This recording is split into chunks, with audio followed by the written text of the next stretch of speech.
সবাইকে স্বাগত জানাচ্ছি নেক্সাস টেলিভিশনের লেডিস ক্লাবের আজকের আড্ডায়। শুরুতেই ক্ষমা চেয়ে নিচ্ছি আমার কণ্ঠের জন্য এবং অন্যান্য দিনের মতো আজকে আড্ডা হবে। আমি একটু কম কথা বলার চেষ্টা করব, আড্ডা দিচ্ছি, আপনারাও চলে আসবেন আমাদের সাথে। আমাদের আজকের বিষয় এগিয়ে যাওয়ার সম্ভাবনা। আমাদের সাথে শুরুতেই যে দুজন মানুষ আছেন তাদের দুজনকে একটু পরিচয় করিয়ে দিতে চাই আপনাদের সাথে। শুরুতেই আমাদের সাথে আছেন নুজহাত দিবা, তিনি উদ্যোক্তা এবং রন্ধনশিল্পী, এবং তার পাশে তারই আরেক বোন, তারা দুজনকে আপন বোন তো, তাই তো? ঠিক আছে, নুসরাত জেবিন আছে আমাদের সাথে, তিনি একজন ট্রেনার এবং উদ্যোক্তা। দুজনেরই রান্না নিয়ে একটা অসম্ভব সুন্দর আগ্রহ। আমি নুজহাত আপুর কাছে শুনেছি, আবার শুনি, বড় বোন যেহেতু আগে শুনে ফেলি, তাই না, যে রান্নার বিষয়টা দুই বোনেরই এই বিষয়ে আগ্রহ কোথা থেকে শুরু হলো? হ্যাঁ, আসসালামু আলাইকুম। হ্যাঁ আপু, আসলে ছোটবেলা থেকে আমরা বাসায় যে রান্না বান্নার পরিবেশ সবসময় পেয়েছি, মায়ের থেকে, খালাদের থেকে, নানির থেকে, সবার থেকে দেখে ইন্সপায়ার্ড হয়ে ওই ছোটবেলা থেকে আসলে টুকটাক টুকটাক করতে করতে আগ্রহটা জন্মেছে। পরবর্তীতে যখন কিছু একটা করেছি, বাসায় সবাই খেয়ে পছন্দ করেছে বা প্রশংসা করেছে, তখন আগ্রহটা আরো বেড়ে গেছে। হ্যাঁ, সেখান থেকেই মূলত বলা যায় শুরু। আমি কি ঠিক বললাম যে বড় বোনই তো, তাই না? নাকি দুজনের কিন্তু বোঝার উপায় নেই কে বড় বোন? আমি জেবিন আপুর কাছে চলে আসতে চাই এবং আমি জানতে চাই বাড়ির ছোট মেয়েরা একটু আদরে থাকে, তারা যে রান্না বান্না খুব একটা করে বলে আমি মনে করি না। কারণ আমি ছোট মেয়ে, আমি রান্না বান্না শিখিনি, করিনি, কিছুই জানি না। এই মানুষটা কিভাবে রান্নায় আগ্রহ পেলেন আসলে? আমার আসলে প্রথমে রান্নায় আসা হচ্ছে আম্মুকে দেখে। আচ্ছা, আম্মুকে দেখতাম খুব ভালো ভালো রান্না করতো, আমরা খেতে খুব পছন্দ করতাম আম্মু রান্না। তো ওই যে নতুন নতুন জিনিস আম্মু বানাতো আমাদের জন্য, ওইখান থেকে আমার আগ্রহটা তৈরি হয়েছে। বাহ, চমৎকার।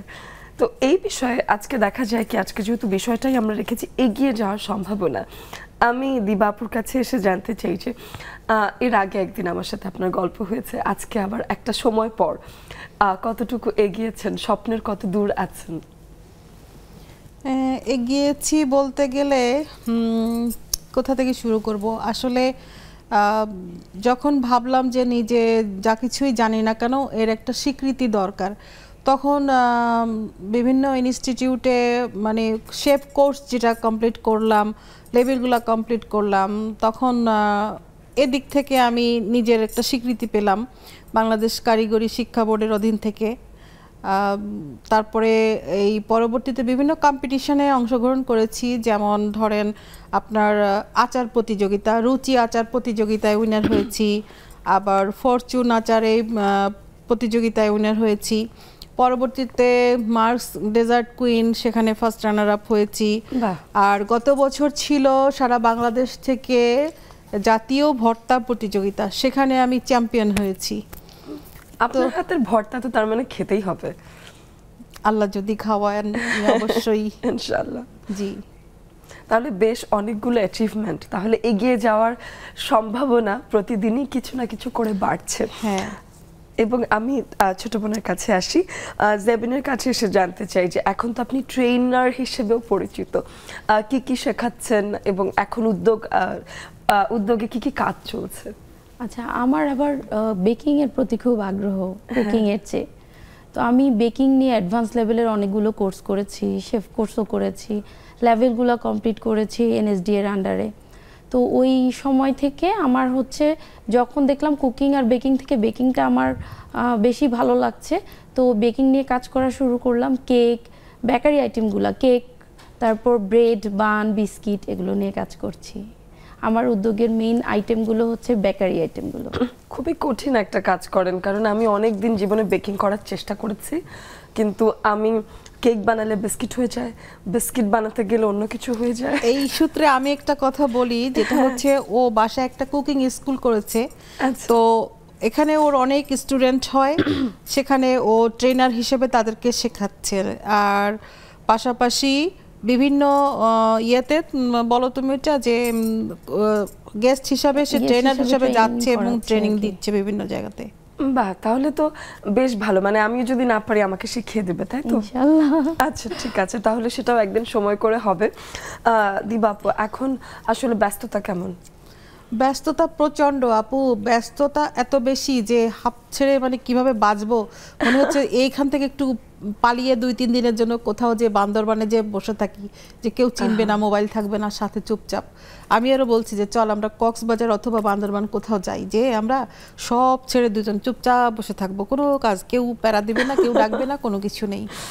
প্রতিদিন ধরেন অর্ডার আসছে ফুডের, আচারের। আমার উদ্যোগে যেমন 27 রকমের আচার আছে, তো এখানে কিছু নতুনত্ব আচার আছে, যেমন এই বছরই আমি লঞ্চ করব, এখনো করিনি, রোজার জন্য আদার আচার, আদা দিয়ে।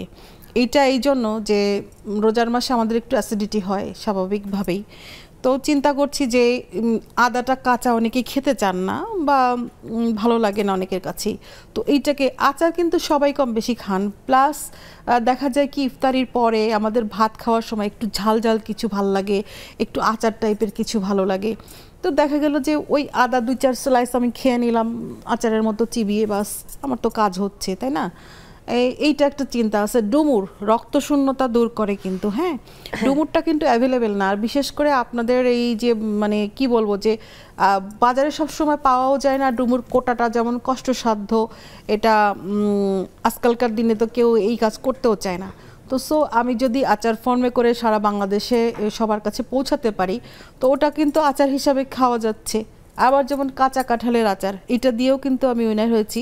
তো ওইটাও আমি চিন্তা করি যে কাঁচা কাঁঠাল তো আমাদের জাতীয় ফল, শুধু যে পাকলেই খাবো বা তরকারি খাবো সেটা না, সেটাকে আচার ফর্মে নিয়ে এসে আমি আমার যেটা কাজ আর কি আচার, আমি সব কিছুকে আচার ফর্মে তৈরি করার একটা চিন্তা করি মাথায় সব সময়। এই আর কি নতুনত্ব, আর এইসব নিয়ে ব্যস্ততা। তারপর পাশাপাশি অনেক ধরনের সস করি, 4-5টা রকমের সস করি, যেটা ইফতারিতে খাওয়ার জন্য। এখন এই সসের খুব ডিমান্ড, সবাই সসটা চাচ্ছে যে খাওয়ার জন্য আর কি। তো এই প্রতিদিন বানাও শেষ হয়। আর সারা বাংলাদেশে যেহেতু আমার কাজ অনলাইন অফলাইন দুটোতেই, তো সো আমাকে দেখা যায় যে করছি শেষ হচ্ছে, পাশাপাশি আমার সংসার, নিজের উদ্যোগ, পরিবারের সবাইকে টেক কেয়ার করা, যেমন বয়স্করা আছেন, আমার বাবা মা আছেন, ধরেন শাশুড়ি আছেন, সবাইকে টেক কেয়ার করা, দেখাশোনা করা, এটাও একটা সব দিকে খেয়াল করতে হয়, এটাই আর কি। তো ব্যস্ততার কোনো শেষ নাই একেবারে। এবং যখন শুরু করেছিলেন তখন কিন্তু এই ভাবনাটা ছিল না। আজকের দিনে যেমন কাজে অস্থির হয়ে যাচ্ছেন, মনে হচ্ছে কাজ থেকে পালিয়ে কোথাও চলে যায়, আবার শুরুর দিনে মনে হতো একটু কাজ আসছে না কেন, অর্ডার আসছে না কেন, এমনও ছিল না দিন? অবশ্যই ছিল। তখন তো খুব এক্সাইটেড ছিলাম যে একটা কাজ করব, মানুষ দেখবে, নিবে, কিভাবে কে মানে রিয়াক্ট করবে, কার পছন্দ হবে না হবে, কোনো কমপ্লেন আসে কিনা, কোনো কিছু হয় কিনা। আর এখন আল্লাহর রহমতে একটা নিজের আত্মবিশ্বাস অনেকটা হয়ে গেছে আল্লাহর ইচ্ছায়, যে না এইটা আমি জানি যে এটা ভালো কাটতে যাবে বা ভালো হবে, এরকম একটা কিছু। আর এত ব্যস্ততা আসলে মানে কি বলবো, চোখ মেলার পর থেকে চোখ বোঝা পর্যন্ত সারাক্ষণই ব্যস্ততা। হ্যাঁ, এটাই হয়তো সফলতা, হয়তো এমনই, তাই না? আমি জেবিনের কাছে আসতে চাই এবং জানতে চাই একেবারে ব্যবসায়িক জীবনের শুরুর দিনগুলোর কথা। তখনকার দিনগুলো কেমন ছিল? শুরুতে তো আপু প্রথমে হচ্ছে যে আমি অনলাইন দিয়ে শুরু করি, পেজের মাধ্যমে। তো অর্ডার আসতেছে না কেন, কিভাবে অর্ডার আসবে, আপনি যেটা একটু আগে বলছিলেন, আমিও ওরকম খুব অরিড ছিলাম যে কিভাবে অর্ডার আনা যায়। একটা অর্ডার পেলে খুব খুশি হতাম যে একটা অর্ডার এসেছে। হ্যাঁ। তো আস্তে আস্তে দেখা গেছে যে রেগুলার বেসিসে আমার অর্ডার আসতো, তখন ব্যস্ততা আস্তে আস্তে বাড়া শুরু করছে। সেই সাথে তো সাংসারিক কাজ আছেই, তার উপরে আবার আমি যখন এগুলা নিয়ে পড়াশোনা শুরু করছি, তখন ইনস্টিটিউটে যাওয়া লাগছে, ক্লাস করতে হচ্ছে, কাজ শিখতে হচ্ছে, ওগুলা বাসায় এসে আবার প্র্যাকটিস করতে হচ্ছে, মানে সব মিলায় মানে অনেক বেশি ব্যস্ততাপূর্ণ সময় গেছে। তার মাঝে আমি একটু অ্যাড করি, ও যেটা বলতে পারছে না সেটা হচ্ছে যে ওর 2টা বাচ্চা খুবই ছোট, একজন 4 বছর, একজন 8 বছর। তাদেরকে প্রতিদিন সকালে উঠে স্কুলে নিয়ে যাওয়া, দুজনকে 2 ক্লাসে দেওয়া, তাদেরকে ছুটি হয়ে গেলে নিয়ে আসা, বাসায় এসে রান্না করা, সবাইকে দেখাশোনা করা। তার পাশাপাশি ও বর্তমানে লেভেল 4 করছে, এটা বলো এটা কি? হ্যাঁ, এসএসও প্লাস ট্রেনার পার্টটা আমি করছি আর কি এনএসডি এর আন্ডারে। এটার ক্লাস অনলাইন অফলাইন দুটোতেই হচ্ছে। একদম বড় বোন, কিন্তু একদম মায়ের মতো। যে আমি বলি আমারও কিন্তু মানে ফরচুনের আচারের যে কম্পিটিশনটা আপু এর আগের বছর হয়েছিল, তারপরের বছর আমি ফার্স্ট রানার আপ হয়েছি। 2 বোনই কিন্তু ফার্স্ট রানার আপ, সে আগের বছর আর গত বছর আমি। আর আপুর আইডিয়া ছিল, ওই যে আদার আচার যেটা বলছে, আপুর ওই আইডিয়া নিয়েই কিন্তু আমি উইনার হয়েছিলাম। বাহ, তাহলে এই যে বড় বোন হিসেবে সে যে সারাক্ষণ ইন্সপায়ার করেই যায় না, পিছনে লেগেই থাকে যে করছ না। আমি তো আসলে বেকিং এর মানুষ, আমার বেকিং খুব ভালো লাগে, তো তার উৎসাহে কিন্তু আমি মানে এই আচার বানানো নিয়ে আগাচ্ছিলাম, যে ওর অনেক আইডিয়া আচার নিয়ে, আর তার আচার কিন্তু আসলে বেশ ভালো হয়। বোন দেখে বলতেছি না, মানে যে একবার খাবে সে বারবার নিতে চাইবে এরকম। না, আচার খেতে হবে। এখন এই যে কথা বলার সময় নানান রকম আচারের কথা শুনে খারাপ লাগে, তো মনে হয় যে না, খাবার দাবারের কথা থেকে বেরিয়ে আসি, একটু এগিয়ে যাওয়ার সম্ভাবনা নিয়ে একটু ব্যবসায়িক জীবনে, উদ্যোক্তা জীবনে আসি। যে এখন অনেক নারীরাই আসলে উদ্যোক্তা হতে চাইছেন, তো ফুড বিজনেস বা এই রিলেটেড কাজগুলো আপনার কি মনে হয় সম্ভাবনা আছে এগুলোতে দিবা? অবশ্যই আছে। আমি যেটা বলি, এটাকে আনতে গেলে আমার একটু ব্যাকে যেতে হবে, সেটা হচ্ছে ভর্তা প্রতিযোগিতায় বলি আমি। হ্যাঁ, আমি যে চ্যাম্পিয়ন হলাম সারা বাংলাদেশ থেকে ভর্তা প্রতিযোগিতায়, আমার মেনুটা ছিল চুই পাতায় 4 মগজে গলদা চিংড়ি মাছের পায়েস শাঁসের যুগলবন্দি ভর্তা। এই নামটা আপনি কিভাবে মনে রাখলেন? এটা দিয়েই তো আমি করেছি। এই নামটা আপনি দিয়েছেন, এবার বারবার মনেও পড়ে আপনার এই নাম। মনে কেন করে আমি বলি। এবার কিভাবে সম্ভাবনার কথা বললেন, যেহেতু সম্ভাবনাটা কিভাবে আনা যায় সেটাই বলছি বাণিজ্যিক ভিত্তিতে। চুই ঝাল আমাদের দক্ষিণাঞ্চল, আমি খুলনায় থাকি, তো দক্ষিণাঞ্চলে চুই ঝালের জন্য তো বেস্ট খুলনা, বাগেরহাট, সাতক্ষীরা এই অঞ্চলে আমাদের এই চাষটা বেশি হয়। এবং এখন বর্তমানে অনলাইনের যুগে সবার কাছে দোরগোড়ায় পৌঁছে যাচ্ছে চুই ঝালটা, এবং ফেমাস অনেকটাই। আপনারা যেমন এখন চুই ঝাল গরুর মাংস খেতে খুলনায় যাওয়ার দরকার নেই, আপনারা নিজেরাই অনলাইনে চুই ঝাল অর্ডার করে নিজেরাই রান্না করতে পারছেন। তো চুই ঝালটা তো খাচ্ছেন, ভালো কথা, চুই ঝালের পাতাটা ফেলে দিচ্ছেন কেন তাহলে? ওটাও তো ওষুধি গুণ আছে। চুই ঝাল কিন্তু ক্যান্সারের ওষুধ তৈরিতে খুবই খুবই কার্যকরী, এবং এইটার 1 কেজি চুই ঝাল পাউডার আপনার 12,000 টাকা সেল হয় আমি জানি, 1 কেজি পাউডারের দাম। তাহলে আপনি চিন্তা করেন, আমি বলছি এখানে, তাহলে এই যে আপনার চুই ঝালটা আমি ব্যবহার করছি, বাট পাতাটা আমি ফেলে দিচ্ছি, সম্ভাবনাটা ওটাকেও তো আমি ইউজ করতে পারি। আমি ভর্তা প্রতিযোগিতায় চুই ঝালের পাতাটাকে নিয়ে আসছি, যে ভর্তা ফর্মে যদি নিয়ে আসি, খেতে যদি টেস্ট হয়, মানুষ জানলো, খেলো, তো এটাও তো দেশের বাইরে পাঠানো যায় বাণিজ্যিক ভিত্তিতে। দেশে সবাই তো নিতে পারে। চাষিরা যে চুই ঝাল বিক্রি করতেছে, পাতাগুলো তো বিক্রি করে তারাও তো আয়ের উৎস আরও বাড়াতে পারে। আরেকটা 4 মগজ, এটা তো রান্নায় ব্যবহার হয়। 4 মগজ বলতে অনেকেই আমরা ভরকে যাই, 4 মগজটা কি, যদিও এখন সবাই জানে কম বেশি, রান্নার মানুষরা বিশেষ করে। 4 মগজটা হচ্ছে তরমুজের বিচি, এটাকে রিফাইন করে উপরে ওটা ফেলে দিয়ে ভেতরে বাদামটা বের করে নেওয়া হয়।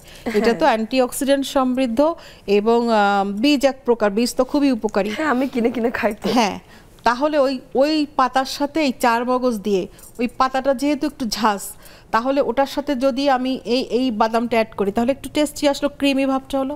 তার সাথে গলদা চিংড়ি মাছ তো খাই, কিন্তু গলদা চিংড়ি মাছের যে বড় বড় পাগুলো আছে, ওর মধ্যে কিন্তু শ্বাস, আপনারা কম বেশি খেয়েছেন হয়তো, ওই শ্বাসটা কিন্তু আমাদের খুলনায় বাণিজ্যিক ভিত্তিতে সেল হয়। এটা কিন্তু অন্য কোথাও পাবেন না আপনারা দেশের। আমি গিয়ে খেয়েছি। হ্যাঁ, তো ওই শ্বাস দিয়ে চিংড়ি মাছের অল্টার হিসাবে ওই শ্বাস তো মানুষ ফেলে দেয়, পাটা ইয়ে করে খায় না, তো ওইটা দিয়ে এটা দিয়ে তিনটারে মিক্স করে যখন একটা ভর্তা সিস্টেম করা হয়, তখন খেয়ে যদি ভালো লাগে, তাহলে 3টা জিনিস কিন্তু আমার লাগতেছে, 3টা জিনিসই কিন্তু বাণিজ্যিকভাবে আমরা এখন সেল করতে পারছি। তো এইটার সম্ভাবনা না, একেবারেই তাই। অনেক বড়। তারপরে আরেকটা জিনিস আমি বলি, মশলা হিসাবে যেমন আদা ব্যবহার হয়, মশলাটাকে যদি আচার ফর্মে করে আমি সেল করি বাণিজ্যিকভাবে, যদি খেয়ে মানুষ উপকৃত হয়, ভালো লাগে, তাহলে তো এটাও সম্ভাবনা। ডুমুর, কাঁঠাল, এগুলা আমি দেখি যে সব কিছুতেই সম্ভাবনা। বাহ, আরো সম্ভাবনার গল্প শুনবো। একটা বিরতির সময় হয়ে গেছে, সবাই আমাদের সাথে যুক্ত হয়ে যাবেন জুমের মাধ্যমে। ফিরে আসছি ছোট্ট একটা বিরতির পর।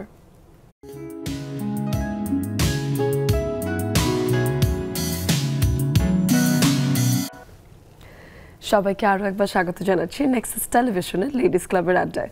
আমি এই পর্যায়ে এসে যখন আপনাদেরকে ডাকছি, তখন অবশ্যই চাই যে আপনারা জুমের আড্ডায় চলে আসবেন। আমাদের স্ক্রিনে দেওয়া আছে জুমের আইডি এবং পাসওয়ার্ড, যেটা ফলো করে আপনারা এসে আমাদের সাথে আড্ডা দিতে পারছেন। আমাদের স্টুডিওতে তো কথা বলছিলাম, সম্ভাবনা নিয়ে কথা বলছিলাম। দিবা আপু অনেকগুলো চমৎকার আইডিয়া দিলেন, একেবারেই চিন্তা করলেন না যে অন্য উদ্যোক্তারাও তো এগুলো বানিয়ে ফেলবে, তখন কি হবে তা তো ভাবলেন না।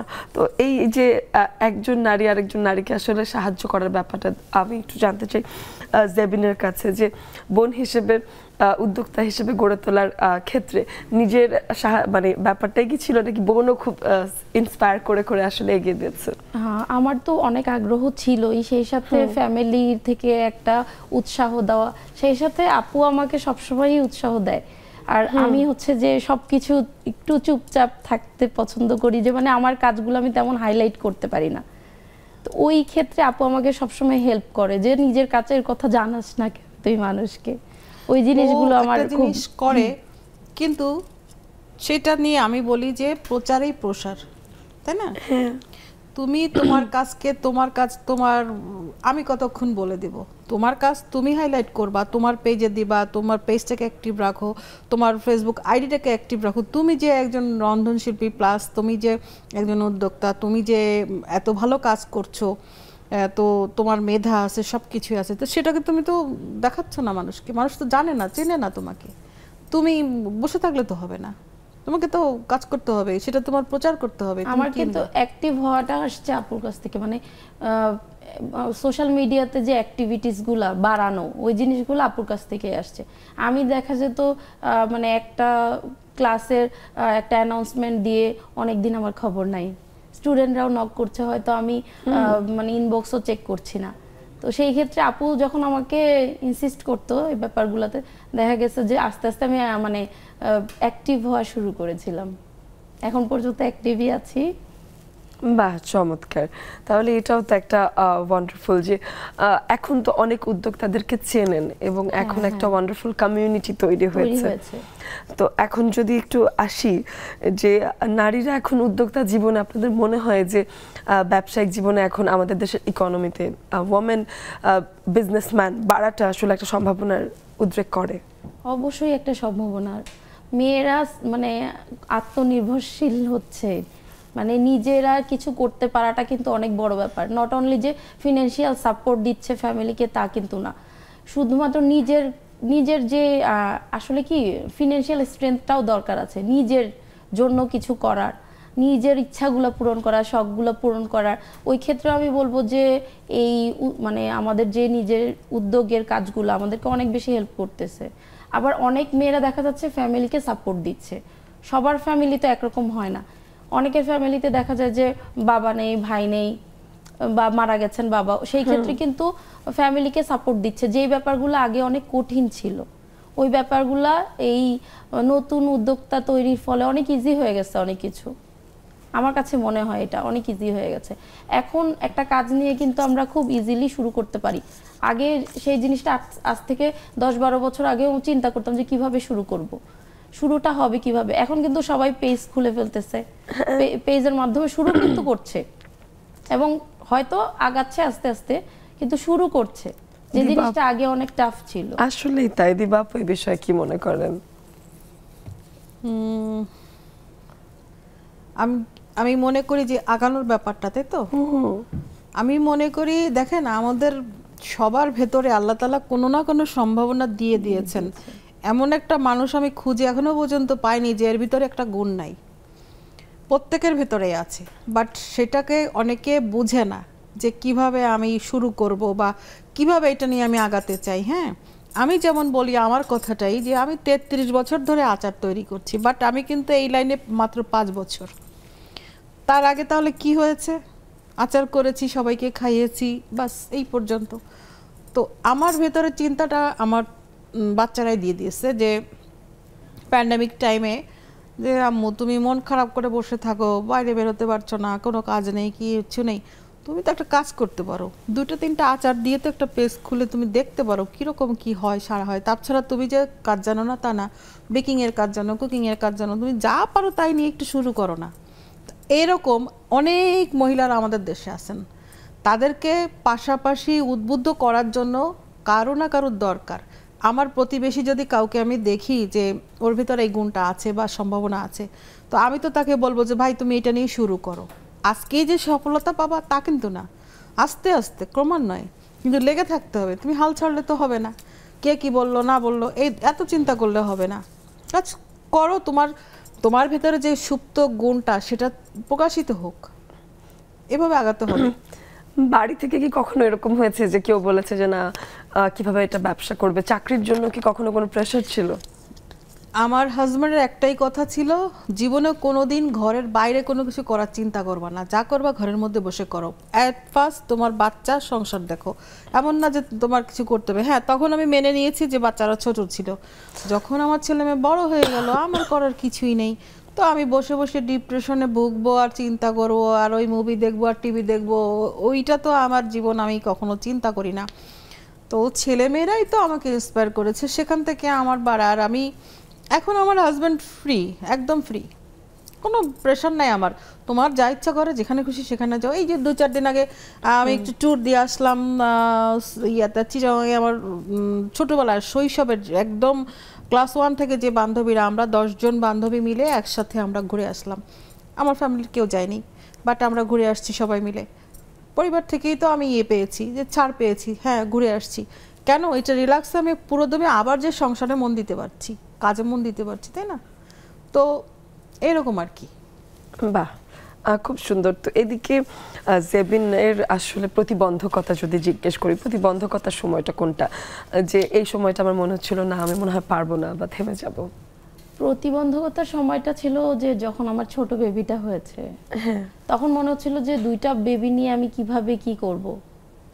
কিন্তু মানে ওই যে বলে না আল্লাহ আসলে সব রাস্তা করে দেয়।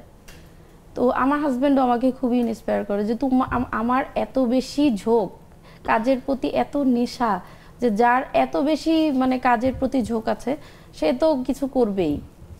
তো ওইটা থেকে আসলে কাজ করেই যাচ্ছিলাম, আমি এই কাজ থেকে কিন্তু পিছায় নেই।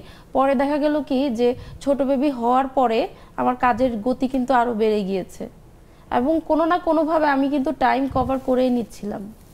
বাহ, চমৎকার। আর একটা জিনিস মজার কথা বলি, ওর ছোট ছোট বাচ্চারা, আমি অবাক হয়ে যাই, তাকে ফলো করে দেখে তারা ডোনাট বানাচ্ছে, তাদের খেলনা ডোনাট বানাচ্ছে, তারা অনেক কিছু ক্রাফটের কাজ করছে, সুন্দর সুন্দর জিনিস করছে, এবং তারা কিচেনে আগ্রহী কাজ করার জন্য। যেমন গত রাতেই কাবাবের সাথে একটা সালাদ করছিলাম আমি, যে কাবাবের সাথে খাবো সবাই মিলে, ওর বড় মেয়েটা দৌড়ে এসে আমাকে বলছে যে আমাকে ডাকে বুবু খালামণি, মা বাবু ডাকে বুবু খালামণি, বুবু খালামণি, আমি একটু সালাদটা একটু মেখে দেই। আমি বললাম যে কাঁচামরিচ আছে, তুমি কিন্তু বুঝো। তো বলতেছে কিচ্ছু হবে না, তোমরা তো করো, তাহলে আমি যদি এখন না করি আমার তো পরে তাহলে জ্বলবে, আমি এখন থেকে অভ্যাস করি। এই যে জিনিসটা, কেন যে মাকে দেখে সবসময় করতে, তার ভেতরও কিন্তু কাজ করার একটা আগ্রহ, চিন্তা ভাবনা চলে আসছে। বাহ, চমৎকার। এদিকে আমাদের সাথে সামান্তা যুক্ত হয়েছে, আমি দেখতে পাচ্ছি যে আমাদের সাথে সুরমা আপু আছেন, আমাদের সাথে নাহিদা নেলি আপু আছেন, অনেকেই যুক্ত হয়ে গেছেন ইতোমধ্যেই। আমি অবশ্যই সবার সাথে গল্প করব, এই গলা নিয়ে গল্প করব। ফিরে আসছি কিছুক্ষণের মধ্যেই।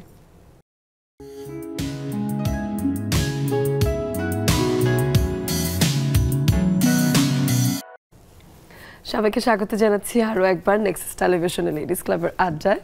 আমাদের সাথে বেশ কিছু বন্ধুরা জুমেও যুক্ত আছেন, স্টুডিওর বন্ধুদের সাথে আড্ডা দিচ্ছি অনেকক্ষণ ধরে। একটু চলেই আসতে চাই সামান্তার কাছে। সামান্তা, আমি একটু জানতে চাই যে এগিয়ে যাওয়ার সম্ভাবনা আসলে কিসে দেখো, সেটা একটু শুনি তোমার কাছে। আপু, তোমার তো ঠান্ডা লেগে অবস্থা খারাপ হয়ে গেছে, গলার এই অবস্থা করেছো, নিজের একটু যত্ন নাও না। সামনে তোমার এত বড় একটা প্রোগ্রাম, গলার এই অবস্থা করলে হবে? তাই তো, তোমরা দোয়া করো ঠিক হয়ে যাব। এবার বলো। খারাপ করে গলার অবস্থা খুব খারাপ করে ফেলেছে। যাই হোক, বলি যে সবার কিছু না কিছু গুণ থাকে, গুণহীন মানে গুণহীন এমন মানুষ খুঁজে পাওয়া যাবে না। নিজের গুণ আগে আইডেন্টিফাই করতে হবে, সেই গুণটাকে চর্চা করতে হবে এবং সেটা নিয়ে কাজ করতে হবে।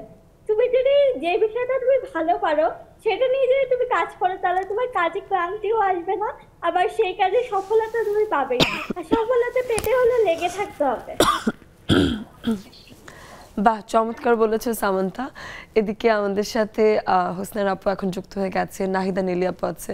নাহিদা নেলি আপুর কাছে আসি। আর নেলি আপু, আপনার কাছে শুনি আজকের বিষয়। আসলে মানে আমরা যদি কোনো কাজে সফল হতে হই, হতেই হবে, তাহলে কিন্তু আসলে সামান্তা যা বলেছে আমাদের কাজটা কিন্তু খুব নিজে খুব দৃঢ়ভাবে এবং যত্ন করে আমাদেরকে এগিয়ে যেতে হবে, কাজটার প্রতি আমাদের শ্রদ্ধাশীল হতে হবে, তাহলে বোধহয় আমাদের সাফল্য সম্ভাবনাটা অবশ্যই আসবে। যদি আমরা অবহেলা করি কোনো কাজে, তাহলে ওই কাজটা কখনোই কিন্তু সফল হওয়া সম্ভব নয়। আমরা একনিষ্ঠ হয়ে এই কাজ করে যাব, যে কাজটাই আমি আমি করতে পারবো, ওই কাজটাই যদি আমি সুন্দর করে করতে পারি, নিজে নিজে প্রাধান্য দিয়ে কাজটাকে, তাহলে অবশ্যই আমরা এগিয়ে যাব এবং সম্ভাবনা আমাদের সফল হওয়ার সম্ভাবনা 100-100। বা চমৎকার। হোসনায়রা আপু একটু আনমিউট করবেন, আপুর কাছে একটু এসে শুনি যে অনেক সময় অনেক কাজ করতে গিয়ে বাধা আসে, বাধা আসার পরেও আসলে কি করেন? ধন্যবাদ আপু। বাধা তো আসে, অনেক কাজ আছে যে তো করতে হবে আমাকে, আমার করতে ভালো লাগে, বাধা আসলেও ওইটা আমি করি। আর সামান্তা যে এটা বলছে আসলে কথা ঠিকই বলছে, যে মানে প্রত্যেকটা কাজের প্রতি আপনার নিজের ভালোবাসা থাকতে হবে, চেষ্টা থাকতে হবে। সাপোজ আমি সেদিন কি করছি জানেন, একটা সস, আমি তো আগেও সবসময় সস বানাতাম, কিন্তু এদিন বানাতে গিয়ে সবকিছু রেডি করার পরে ঢালতে গেছি, আমি দেখি যে ওইখানে কেমন একটা জানি সবকিছু টেস্টও ঠিক আছে, কিন্তু পানির ভাবটা লাগছে আমাকে। আমি কি করছি, সঙ্গে সঙ্গে সবগুলো ঢালছি, আবার ঢেলে ওটাকে আমি বুঝতে পারছি যে কেন এটা হলো। আমি পরে বুঝতে পারলাম যে আপনার এটা ওই ঢাকনা থেকে আপনার জমে ওইখান থেকে পানি পড়ে সসের উপর দিয়ে একটা পানি পানি একটা ইয়ার, আমার মনটাই খারাপ হয়ে গেছে। আমি কি এতগুলা 6-7 কেজি টমেটো সস, এটা যদি ইয়ে হয়ে যায় তাহলে আমার মনটা খারাপ হয়ে যাবে। কিন্তু আমি বসেই রইলাম, ওইটা পার্টি করে তারপর আমি আবার ইয়ে করতে গেছি। এটা আর কি, প্রত্যেকটা কাজে আসলে নিজের ইয়ে থাকতে হয়, চেষ্টা থাকতে হয় এবং ধৈর্য থাকতে হয়। কি হয়ে গেল থাকছে রেখে দিলাম, কি করি না, একেবারেই তাই, হাল ছেড়ে দিলে একেবারেই চলবে না।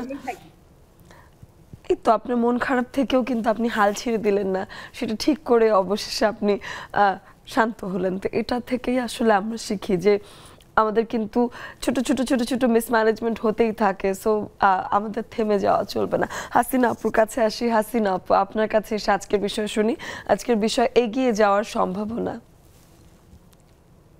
আসসালামু আলাইকুম আপু, শুভ সন্ধ্যা সবাইকে, অনেক ধন্যবাদ। আমি আজকে আমার সংগঠনের একটা কাজের কথা বলি। আমি এইবার যখন আমাদের সংগঠনের ওই যে সারা বাৎসরিক একটা কমিটি ঘোষণা করে, তো আমি মনে মনে খুব চুপ হয়ে বসেছিলাম আর ভাবতেছিলাম নিশ্চয়ই এইবার আমাকে কোজন লিডার রাখবে না ভ্রমণকন্যা থেকে, কারণ নতুন কাউকে দিবে। আমিও চাই যে নতুন কোনো মুখ আসুক, মানে নতুন জেনারেশন থেকে। তো হঠাৎ করে দেখি যে এইবারও আমার নামটাই ঘোষণা করতেছে। পরে একটু অবাক হলাম, কিন্তু মনে মনে কিন্তু অনেক খুশি হয়েছে যে আসলে আমি যে পরিশ্রম করে কাজগুলা করছি, ওই যে লেগে থাকতাম যে না এই কাজটা আমাকে করতে হবে শেষ পর্যন্ত। তো একদিন ওই মিটিং এ আমাকে জানতে চাচ্ছে, আপু বলেন তো আপনি জব করেন, স্কুলগুলো কিভাবে ঠিক করেন? তখন আমি বললাম আসলে আমার লাঞ্চ আওয়ার 1 ঘন্টা। তা আমি একদিন লাঞ্চ আওয়ারে যাই স্কুলে, যে আমি এই বিষয়ে কাজ করতে চাই স্যার আপনাদের সাথে, আপনি কি আমাকে সময় করে দিতে পারবেন? 2 ঘন্টার কাজ থাকে আমাদের সেশনটা। তো বলে ওই দিনই আমি কাজটা মানে চেষ্টা করি ঠিক করে আসার। পরে আরেকদিন গিয়ে আমি লাঞ্চ আওয়ারের সাথে 1 ঘন্টা ছুটি নিয়ে কাজগুলা করে আসি। এই যে মানে এর মধ্যেই কিন্তু অনেকগুলো বিষয় হয়ে গেল, ছোট করে বললাম আমি অত বিস্তারিত না বলে। কিন্তু ওই চেষ্টাটা, ইচ্ছাটা যে আমার আছে, আর আমি যেদিন একটা স্কুলে কাজ করতে পারি ওই দিন নিজেকে অনেক প্রাউড ফিল হয় যে আমি সাকসেস, আজকের কাজটা আমার কমপ্লিট। কারণ কি প্রতি মাসে একটা স্কুল কলেজে কাজ করা লাগে আমাদের ওই সামাজিক সচেতনতামূলক বিষয়গুলো নিয়ে। তা আমি যেদিন ওই মাসটা কাজ হয়ে যায় আমি খুব খুশি, মানে খুব ভালো লাগে। কারণ এই যে একটা ভালো লাগা, আন্তরিকতা, মনোযোগ যে আমি এটা করবো, আমাকে করতে হবে, তাহলে অবশ্যই সাকসেস আসবে আপু। ধন্যবাদ। বাহ, চমৎকার বলেছেন। শানু আপুর কাছে আসি। শানু আপু, আপনার কাছে এসে শুনি যে আসলে জীবনে সবসময় যে সফলতা আসবে তা তো না, তো সেই ক্ষেত্রে বাধা বিপত্তিও আসে, এবং বাধা বিপত্তির সাথে যখন ডিল করেন নিজের মনকে আসলে কিভাবে বোঝান, কিভাবে নিজেকে এগিয়ে নিয়ে যান? আসসালামু আলাইকুম। আপনার আপু মনে হয় আপনার ঠান্ডা লাগছে, যদি একটু বড়ই পাতা খান তাহলে কাজটা কমে যাবে, ঠান্ডাটা কমে যাবে। আপনি সুস্থ থাকেন এইটা প্রথমে চাই। আর দ্বিতীয় কথা, মানে মনে মনে আল্লাহর ডাকি, খুব কষ্ট পাই মনে মনে আল্লাহর ডাকি, কিন্তু আমার যে কাজ, আমার যে মানে যেটা দায়িত্ব সেটা আমি করতে থাকি, নীরবে কাঁদি, কিন্তু কারোর সামনে চোখের পানি ফেলে না, কিন্তু আল্লাহর দ্বারে ঠিকই বসে আল্লাহর দ্বারে বলি যে আল্লাহ এইটা আমার সাথে কেন হলো, কারণ আমি তো এগুলো করি না, আসলে এরা কেন এরকম করছে, বাধা সৃষ্টি করতে, কেন আমাকে কাজ করতে দিচ্ছে না। আমি আল্লাহর কাছেই বলি, মানুষের কাছে তো আসলে বইলা খুব একটা লাভ নাই, কিন্তু আল্লাহর কাছে বলি। আল্লাহ যদি শুনে তো ভালো, আর না শুনলে তো কিছু, আর যদি না শুনে তাইলে ভাববে না যে এটা হয়তো আমার ভালোর জন্যই করছে আল্লাহ। আল্লাহর উপরেও তেমন রাগ করি না, কিন্তু আল্লাহর কাছে সব মনের কথা খুললে কষ্টের কথা বলি। মানে ভিতরে ভিতরে অনেক কষ্ট পাই, কিন্তু কাজ করি নিজের দায়িত্ব থেকে এক নরসর হই না, নিজের দায়িত্ব ঠিকঠাক ভাবে পালন করার চেষ্টাই করি যতটা সম্ভব আর কি আমার। ধন্যবাদ সবাইকে অসংখ্য। বাহ, চমৎকার বলেছেন শানু আপু। এদিকে সুরমা আপু, আকলিমা জাহান আপু চলে এসেছেন, আসবো আপনাদের কাছে কিছুক্ষণের মধ্যে।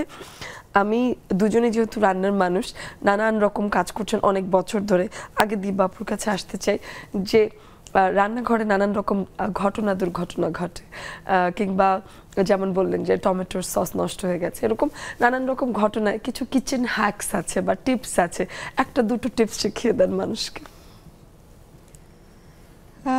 টিপস যেমন কোনটা বলবো, কত টিপস, একটা থেকে শুরু করেন যে কটা মনে থাকে শুনবো আজকে।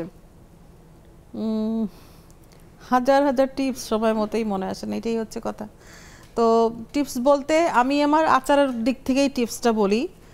যেমন ধরেন আমি যেটা মনে করি যে এই যে আপুর সসটা যে ঘেমে গেল পড়লো, আমি কিন্তু কখনোই আমার গরম সস বা গরম আচার কখনোই আমি ঢাকি না, আমি ওইটাকে ওপেনে রাখি এবং আমি ততক্ষণ সামনেই থাকি যতক্ষণে ঠান্ডা না হয়, ফুল স্পিডে ফ্যান এসি দিয়ে পুরা ঠান্ডা করে রাখি, দেন আমি সংগ্রহ করে রাখি।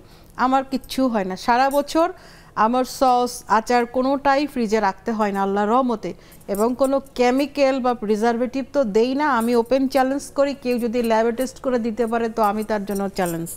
হ্যাঁ, কেন করি এইটা, ওই যে বললাম না যে 33 বছর কাজ করি, এরকম ভুল ত্রুটি করতে করতে আমি নিজেই শিখে ফেলেছি।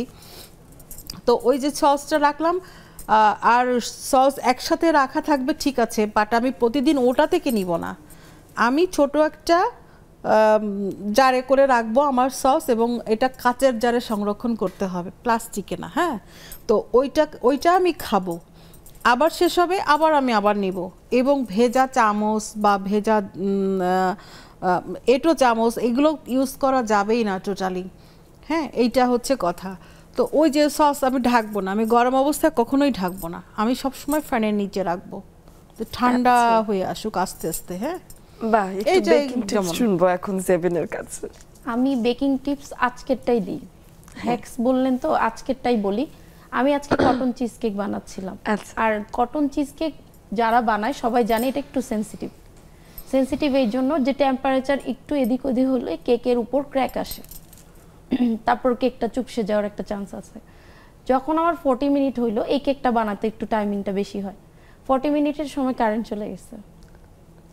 তো আমি 5 মিনিট টু 8 মিনিট ওয়েট করলাম যে দেখি কারেন্ট আসে কিনা, তারপর দেখলাম কারেন্ট আসতেছে না। আর মানে একই টাইমে আমার 2টা কটন চিজ কেক ওভেনে ছিল একসাথে। তো সেই সাথে আমি কি করলাম, আসলে প্যানিক হয়ে তো লাভ নাই, কিছু তো আমাকে করতে হবে। এখন যদি আমি এটা ওভেনেই রেখে দেই, আমার কেকটা পুরাই নষ্ট হয়ে যাবে, আস্তে আস্তে ফোলাটা চুপসে হয়ে যাবে। তো আমি কি করলাম, চুলায় একটু পানি দিলাম, কারণ কটন চিজ কেকটা হচ্ছে ওয়াটার বাথ বেকিং করে পানির উপরে।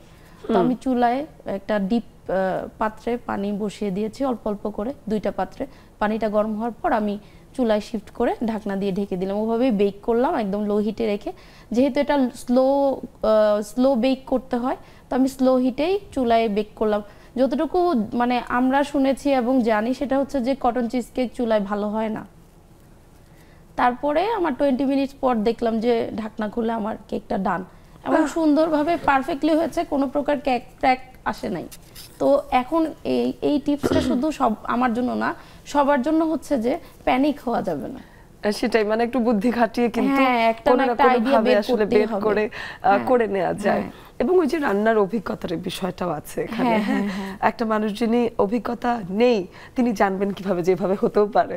তো সেই ক্ষেত্রে করতে করতে আসলে জানতে হবে, করতে করতে আগ্রহ আসে। আর এখন আমি আরেকটু বলি, এখন কিন্তু সবকিছু ইজি হয়ে গিয়েছে। ইউটিউবে মানে আপনি সার্চ করলে পাবেন না এমন কিছু নাই, গুগলে সার্চ করলেও আপনি রেসিপি টিপস পাবেন না এমন কিছু নাই। আমরা কিন্তু যাদের আইডিয়া আসছে না, আমরা আইডিয়াটার ওই যেটা নিয়ে আইডিয়া চাচ্ছি ওই টপিকসটার নাম লিখে আইডিয়া দিলেই কিন্তু চলে আসে। বাহ, অনেকভাবে শিখলাম এবং আমিও যেটা করি যে জীবনের ছোটখাটো সমস্যা তো গুগল আমাকে হেল্পই করে, শুধু একটা কিছু টিপস গুগল থেকে আমি নেই না, সেটা হলো স্বাস্থ্য ঘটিত কোনো সমস্যা সেটা আমি গুগল করি না, সেটা আমি ডাক্তারকে ফোন দেই। এটা ছাড়া বাকি সব কিছুর সমাধানই কিন্তু গুগলে পাওয়া যায়। আপনাদের সাথে এসে গল্প করব, আমার বেশি কথা বলা আসলে আজ উচিত না। ফিরে এসে আপনাদের কথাই শুনবো, ফিরে আসছি কিছুক্ষণের মধ্যেই।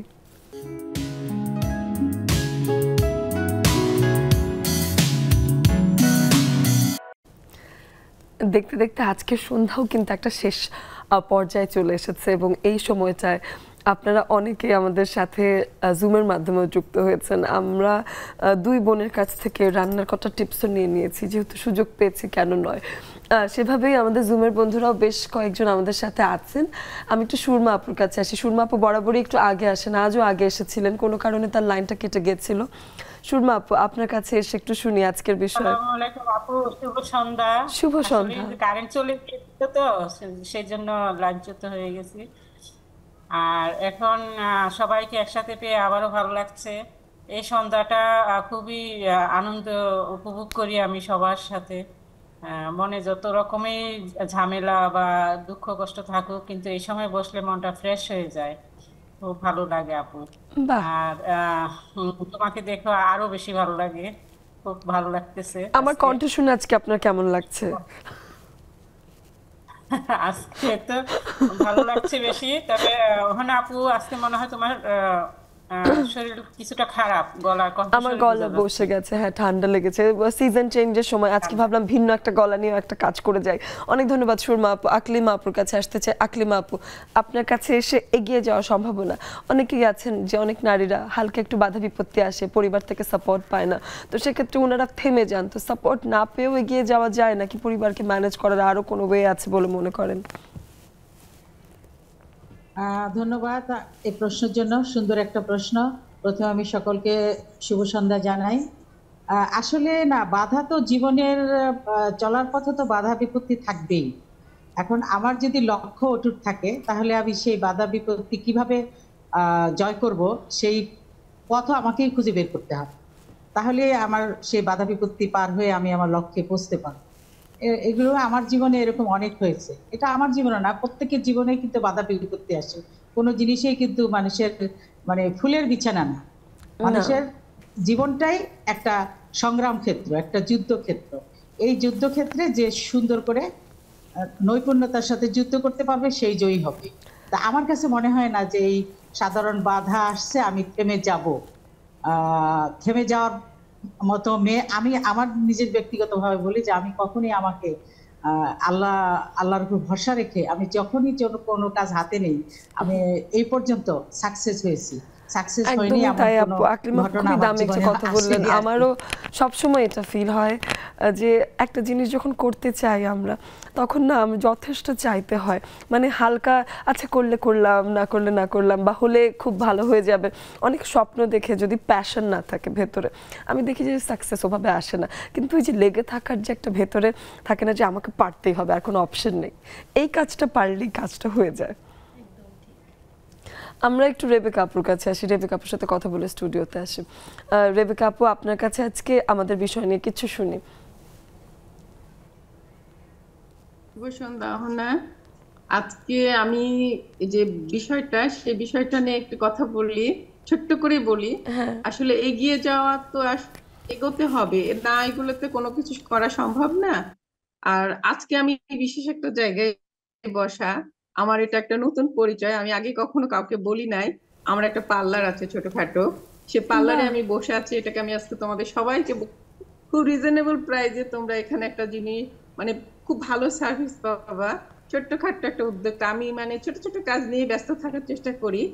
তো এটা হচ্ছে তোমার মিরপুর ডিএইচএস এ ডাইনাস পার্লার।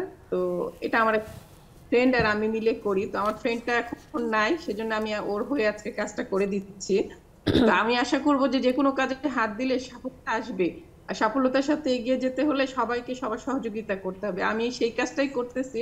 আমি ওর কার্ডটা তোমাদের দেখায় দিচ্ছি। হ্যাঁ, আমি এখানে বসে আছি, আমি জানি না স্ক্রিনে কতটুকু দেখতে পাচ্ছ। আমি আশা করবো এখানে সবাই আসবা, সবাই সবার সাথে আপু গ্রুপে পোস্ট করবেন, গ্রুপে পোস্ট করলে সবথেকে বেশি ভালো হবে, আমরা আরো ক্লিয়ার করে গ্রুপে দেখতে পারবো। এবং আর কিছুদিন পরে আমি আপনার প্রতিবেশী হব, তখন আপনার কাছে এসে সেজে যাব আমি। অবশ্যই অনেক অনেক ধন্যবাদ।